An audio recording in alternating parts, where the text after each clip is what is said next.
Welcome to the Real Estate Raw Show, hosted by Joe Mendoza. Hi guys, Joe Mendoza here in sunny San Diego. Welcome to my show.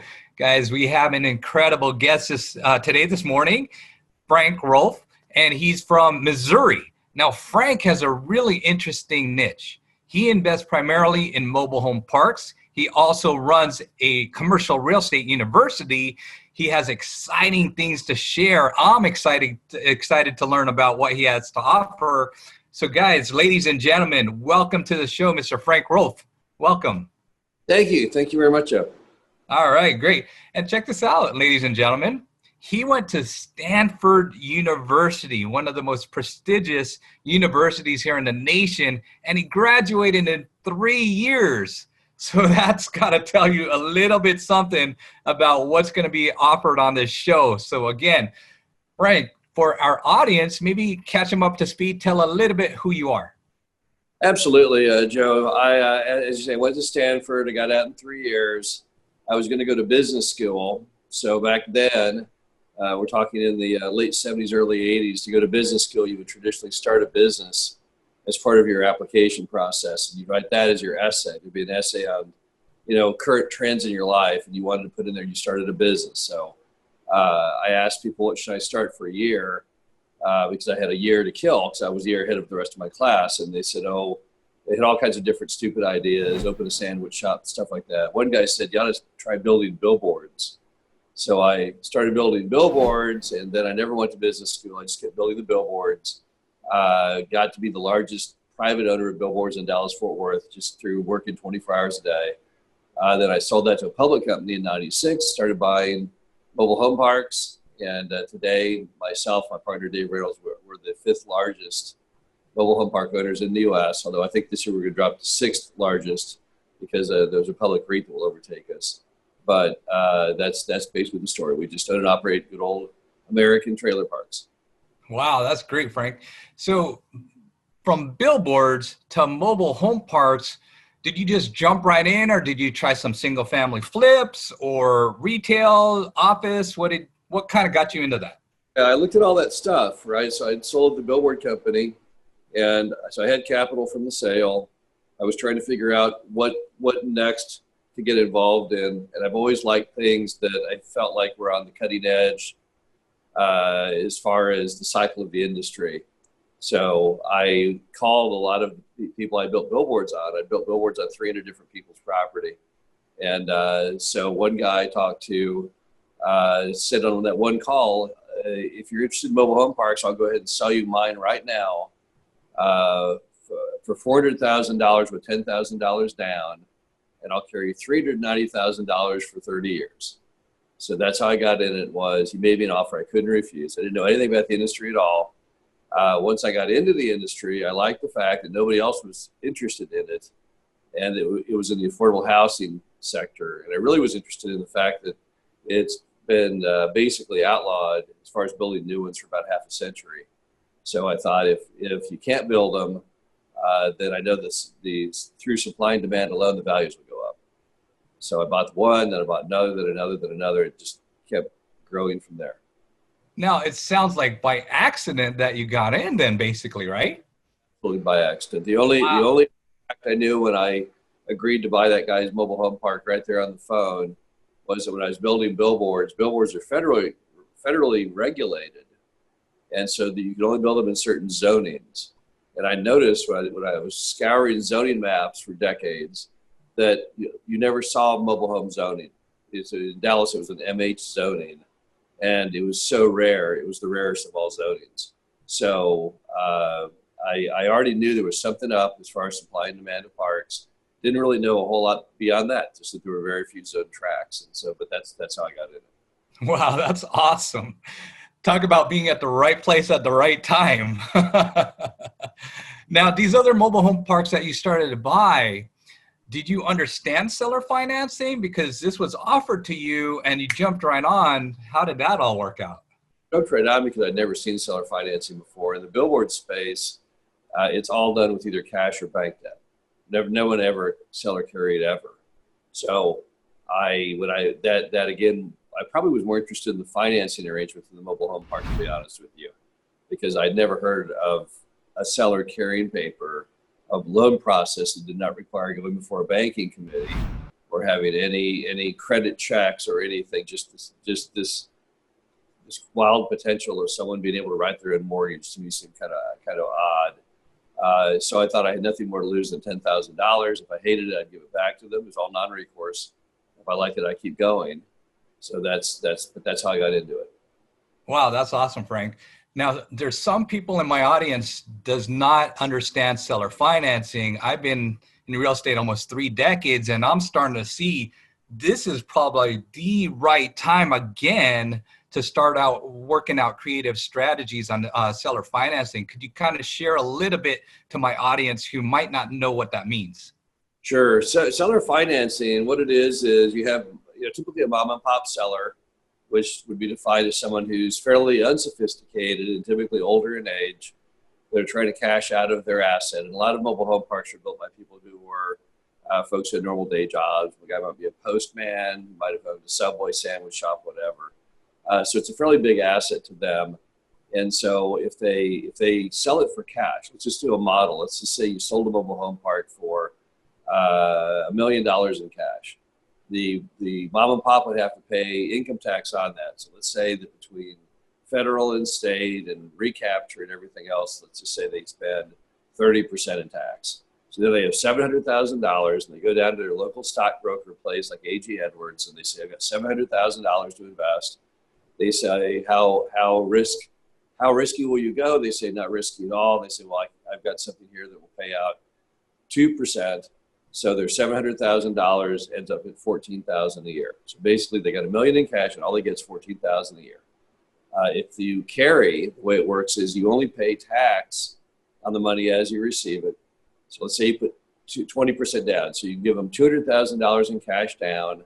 And let's just assume they squander that, burn it. It doesn't even matter to the story. They have an $800,000 note. And right now, let's say you pay 5%, they get $40,000 a year. So they're getting basically 3 times more money a year by carrying than they did through cash. And that's really the key motivating factor is simply money, because you can pay so much more interest on a seller note than they can get themselves in the public marketplace. So that's one of their primary reasons. Another reason people do this stuff is that there's a thing called bonding, where you have people who just like each other, so therefore they try and help them. Old moms and pops know new entrants into the industry might have trouble getting a loan, so they say, "Oh, screw it. We don't need a bank anyway. I'll just carry it." And then the third reason they do it is if the deal won't pass muster with the bank, which is probably going back to the first deal I did, why he did it that way, because the thing was losing $2,000 a month. So basically, if we were to go out and get an appraisal, I don't know if it would have appraised at $400,000 at that moment in history because it was actually losing money. But that's what seller financing is. It's low interest rate, typically long-term, fixed rate, non-recourse. So it probably is just about the best financing you can get. I totally agree. I totally agree, especially now where banks are having trouble or being more conservative on how they're lending to people. So great tip. Now, you said something earlier that was pretty interesting as well. Now, there's a lot of land out there. California, I'm in California, Texas, they have a lot of land, but you said there's pretty much a halt or a stop on building mobile home parks. Why is that? Yeah, well, what happened was, the industry used to be very, very highfalutin. Back in the 50s and the 60s, Elvis Presley was living in mobile home parks in 2 of his movies. He actually also owned a mobile home park that he built himself near Graceland that he lived in. It was a vacation retreat. But in modern times, we all know that mobile home parks are all about affordable housing. So what happened is back in about the 70s, city fathers realized that these mobile home parks were kind of a bad idea for their city. And it wasn't because of the demographics, it was because of the economics. So, for example, if you take a mobile home park that we used to own here in Missouri, just up the highway from where I am, about 150 lots right across from the school district. Probably everybody in that entire mobile home park has at least 1 kid. And so each kid is costing the city about $8,000 a year in tuition. However, they don't get much property tax because the mobile home park, each plot of land is worth about $40,000 per space. and each mobile home was worth about $5,000. They're all older. And Missouri's a 1% state. So they're only getting $450 of tax per space, but they're spending probably $8,000 in taxpayer money per space. So if you add it all together, that one mobile home park is costing the city probably about $1 million a year. Wow. So all the other things you can do with property, there's nothing that can lose money like that. Office buildings make money for the city. Retail centers make money twice, property tax and sales tax. Nothing you can come up with, self-storage, it doesn't matter. Nothing loses money for cities like mobile home parks. I see. So don't want them. So, but they can't legally say I don't want them because they lose money, because that's against the law under the Congress's Duty to Serve Act. So they have an easier way to get out. What they do is they just make sure that every resident knows when a park might be built or expanded, that that's on the table. Then they will all show up to city council meetings in force to say they don't want it in their neighborhood, and they'll shoot it down saying, you know, we really like affordable housing, but yet, you know, the people have spoken, they don't want the mobile home park near their homes, and they turn them down. So it's a fantastic game they've invented, and there's really no way around it. It is factually true that if you have a mobile home park next to single family homes, the ones nearest the park are reduced in value significantly, sometimes as much as 50% from those not next to the mobile home park. So it does have detrimental effect on property values, scientifically proven. So no one's ever going to want one next to their house.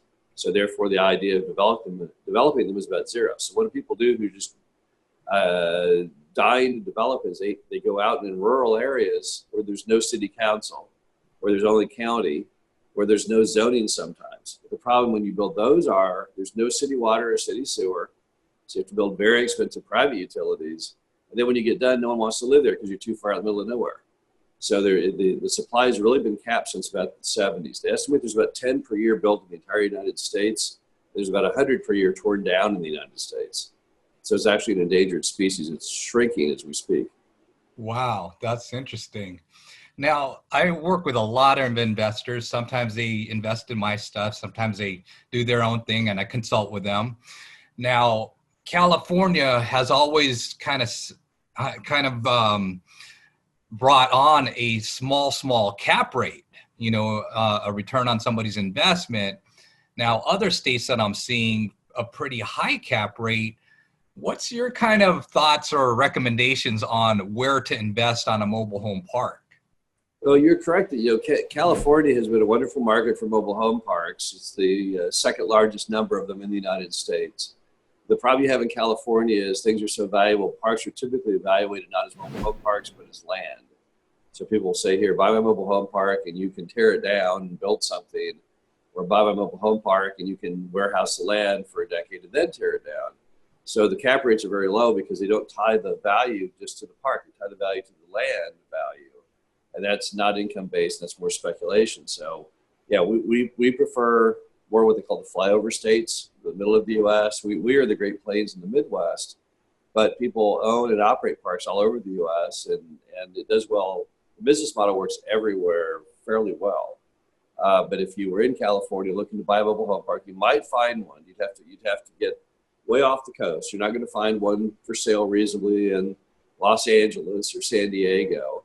But I do get calls from people who are buying parks in more eastern parts of California.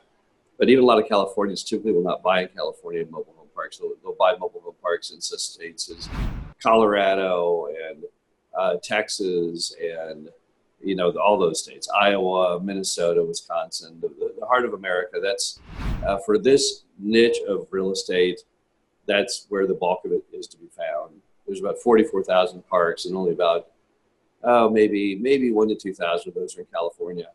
So the bulk of the industry is not in California.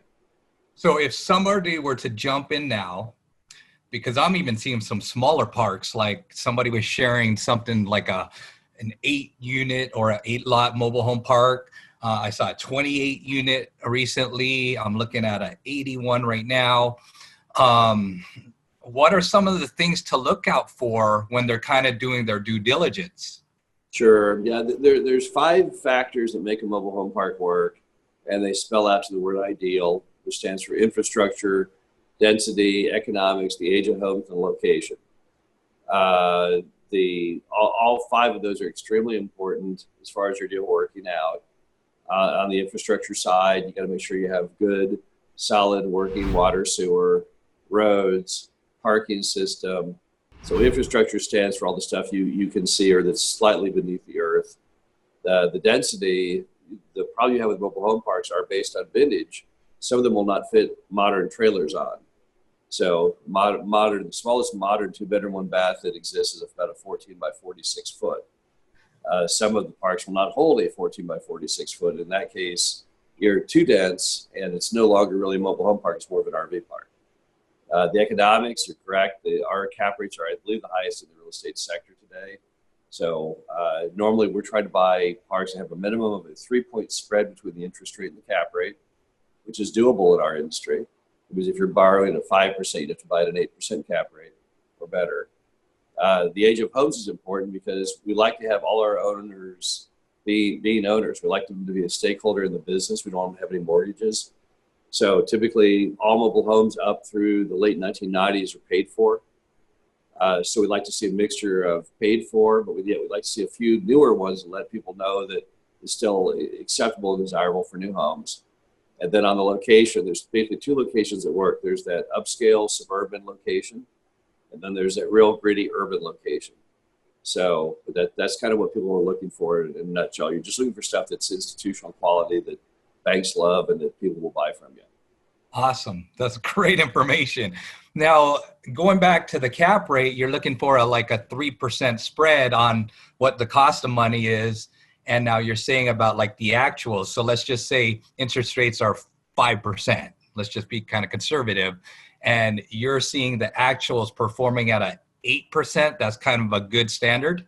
Yeah, the standard you're looking for is 3 points above the interest rate with the ability to grow that. And the way we grow that normally is by raising rents, by filling lots, and by pushing water sewer back on the residents and by cutting cost.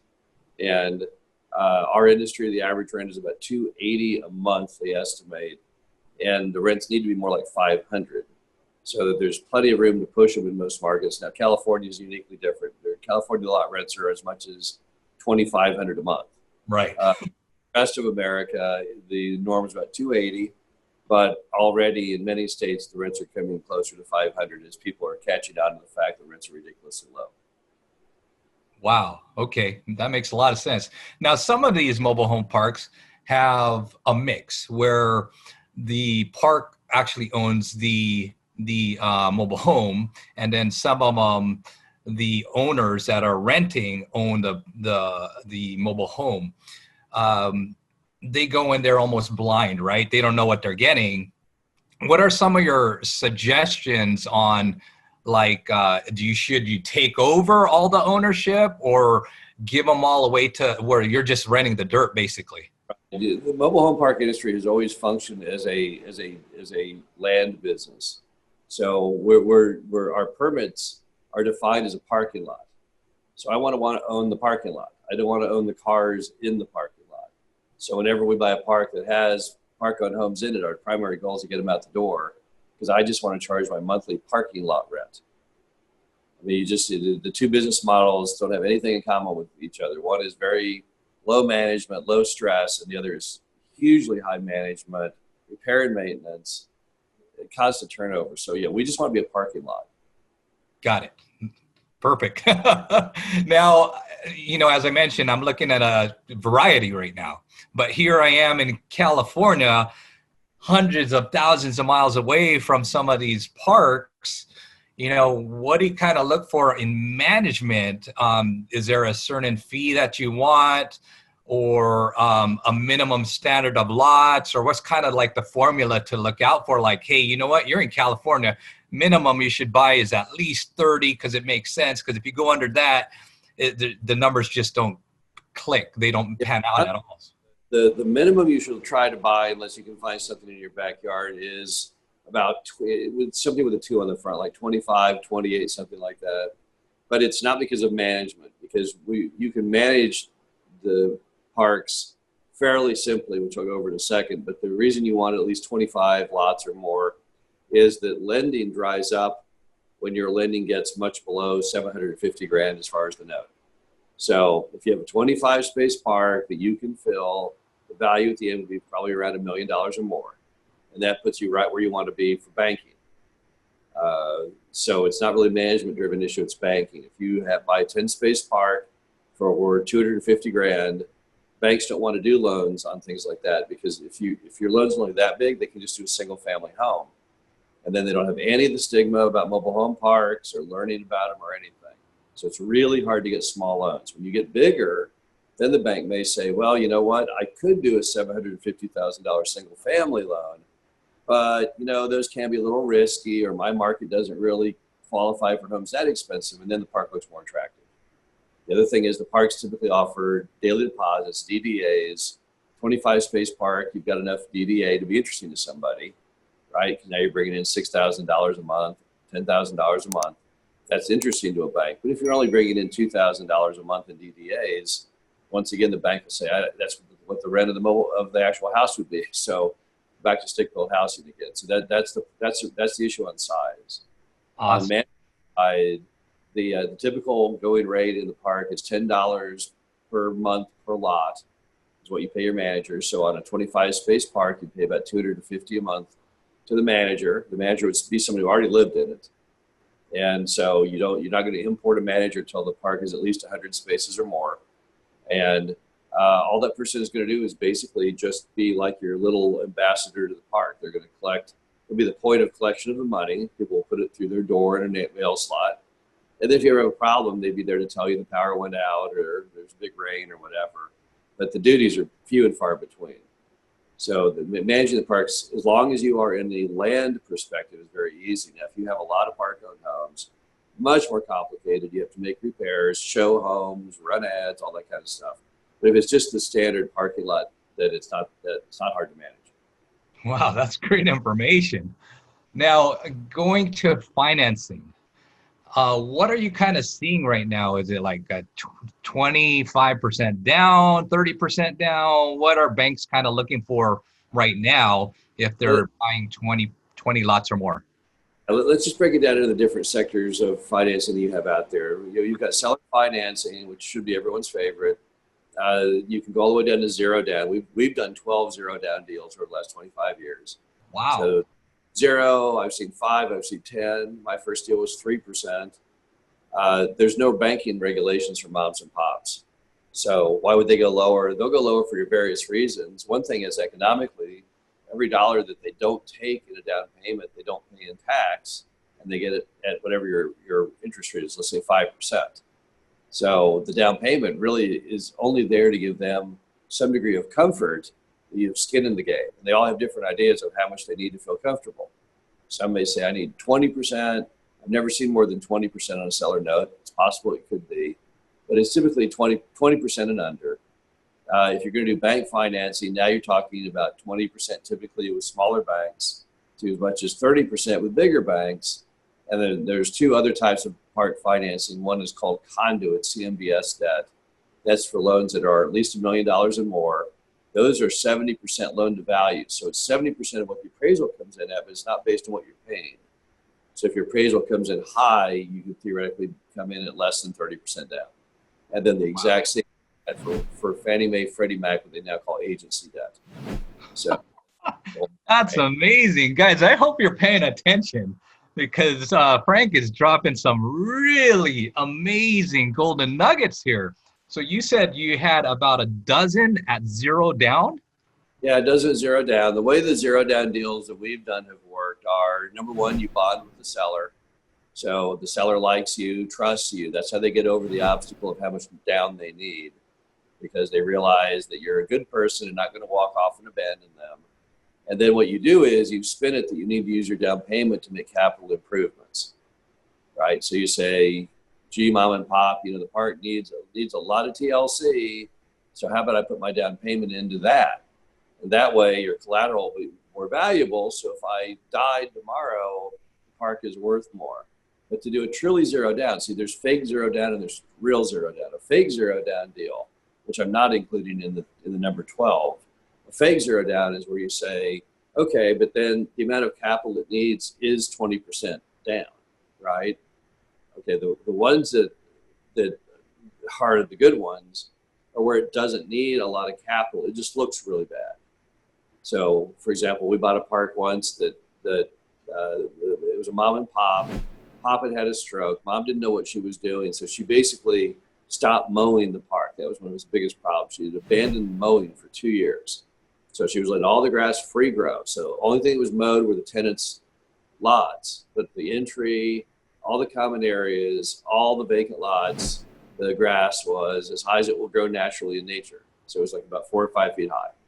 And then the grass started growing into the streets because it just is like trying to get new territory. So it all started growing and extending. So the streets looked like the streets were made of grass. So we said to mom and pop, man, or mom, this park looks just terrible. And she's like, I know, it's an embarrassment. So I'll tell you what, just put your down payment into bringing it back to life. But all it really needed was mowing, right? Mowing's not that expensive. So we had a guy hog and then with a mower and an edger and got all of that done. But that's the good zero down deals. The good zero down deals, typically mom and pop overreact as to how bad it is. And they don't realize that not all repairs are capital intensive. Wow, that's incredible.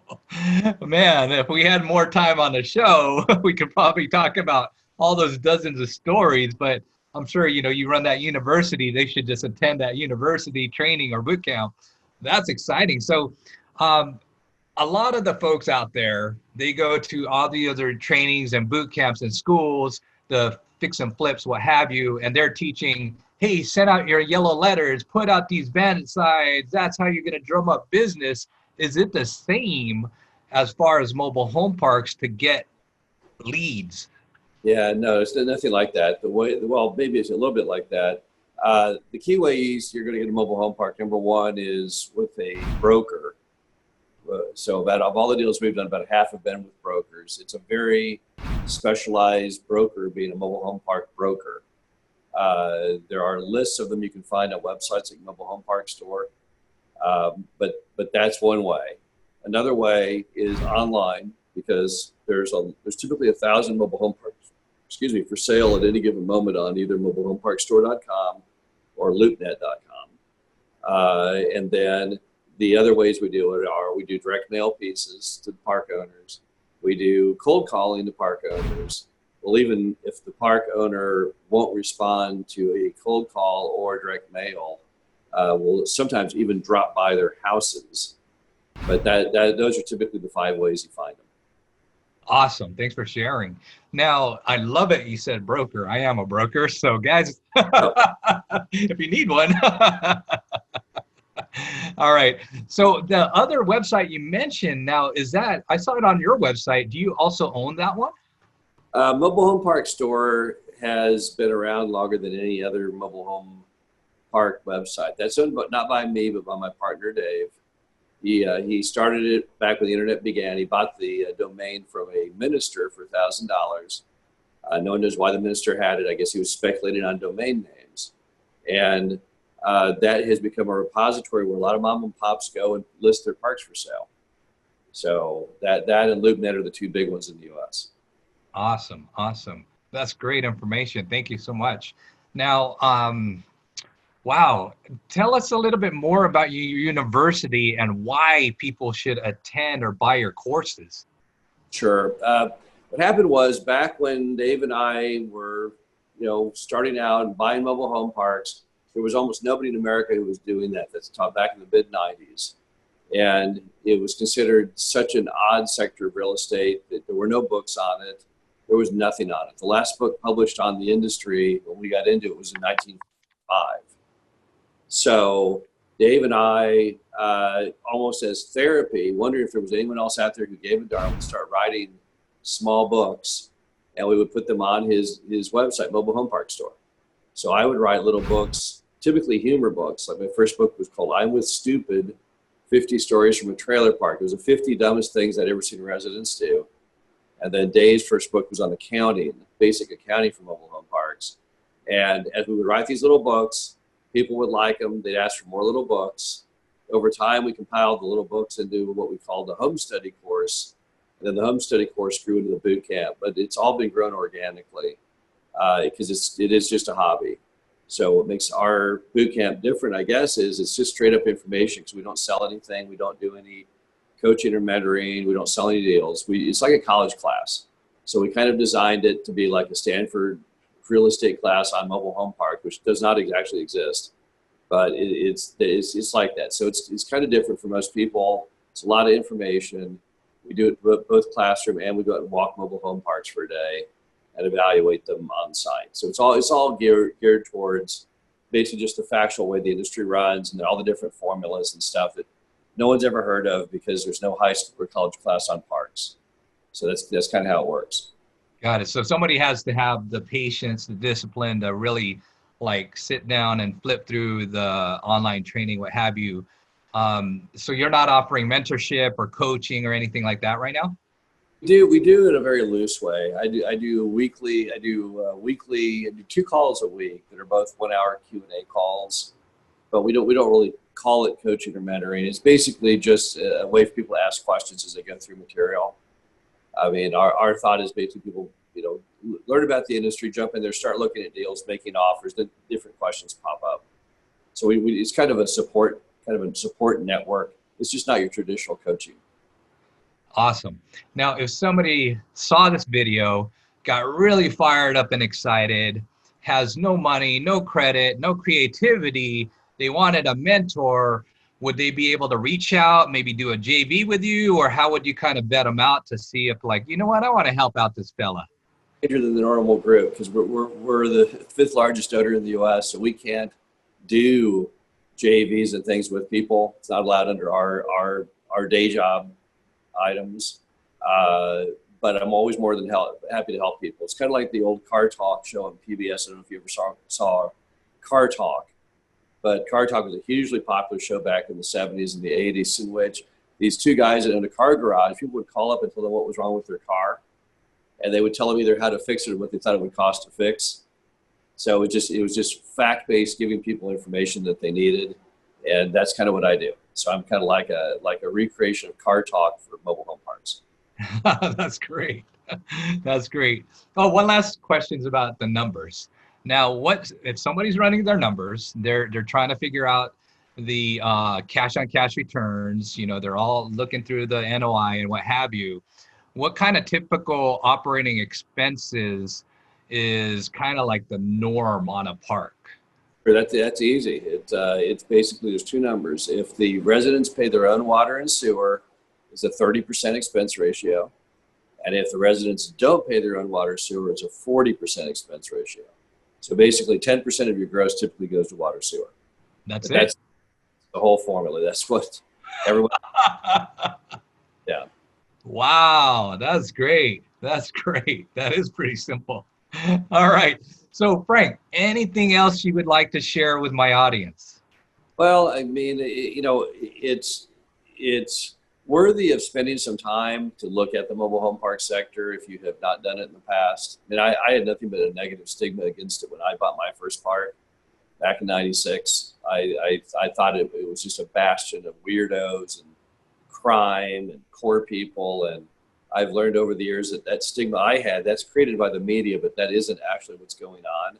So if you haven't ever been in a mobile home park and you're listening to this and you say, nah, mobile home parks, that's gross, just drive through one sometime. Just Google up mobile home parks in your area. Drive a few. Don't drive just the worst one. Every city has that one terrible park that's on a well and a septic and it's all failing and the people are crazy and there's no skirting and it's just like straight out of the 8 Mile movie. Sure, those do exist, but that's not really the industry. The industry is much, much nicer, much cleaner. Just if you haven't looked at one, go look at one when you're driving around. Read up on it a bit. I mean, a lot of people miss the opportunity because of this ridiculous U.S. media hatred of the industry. But I wish I had the photos I could show you. But for example, a lot of people, their whole idea of mobile home park stems from the movie 8 Mile with Eminem. Right? So anyone who's seen that movie says, oh my God, trailer park, I would never survive that. So I was out, we own some parks in Michigan. One time I thought for fun, I'll head over to Detroit and I'll just pull in Eminem's old mobile home park, right? Because on Google, so there was the address of his mobile home park. I pull into the thing, it's an old retirement community. So the whole movie's a fraud. That part's a fraud. I think Eminem would admit it if he was here. He grew up in a mobile home park that's actually fairly decent, fairly nice. It has a clubhouse. It has a pool. The average resident I saw in there was probably a senior. I even went to the lot that they claimed on Google was the one he lived in. It was a perfectly nice looking mobile home with skirting and shutters and sidewalk. But of course, that doesn't make you sound gritty. If you want to be a rapper, it would be not good for your career to say, yeah, I grew up in a retirement mobile home park. Right.